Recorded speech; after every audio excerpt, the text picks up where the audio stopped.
গোয়েন্দা তথ্যের ভিত্তিতে বিশেষ অভিযান পরিচালনা করে আসছে।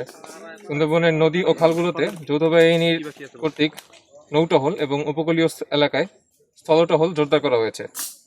তো দস্যুদের সম্ভাব্য অবস্থান স্থল বা হটস্পট এলাকায় বিশেষ নজরদারি রাখা হচ্ছে এবং প্রয়োজন অনুযায়ী দ্রুত অভিযান পরিচালনা করা হচ্ছে। এছাড়া স্থানীয় জেলে ও বনজীবীদের সাথে নিয়মিত যোগাযোগ রক্ষা করা হচ্ছে, যাতে তারা যে কোনো তথ্য কোস্টগার্ডকে দ্রুততার সহিত দিতে পারে এবং জনগণের সহায়তায় ১৬১১১ এই হটলাইনে প্রাপ্ত তথ্যের ভিত্তিতে তাৎক্ষণিক ব্যবস্থা গ্রহণ করা হচ্ছে। আমরা বিশ্বাস করি এসব সমন্বিত কার্যক্রমের মাধ্যমে সুন্দরবনে জলদস্যুদের কার্যক্রম নিয়ন্ত্রণ ও নির্মূল করা সম্ভব হবে।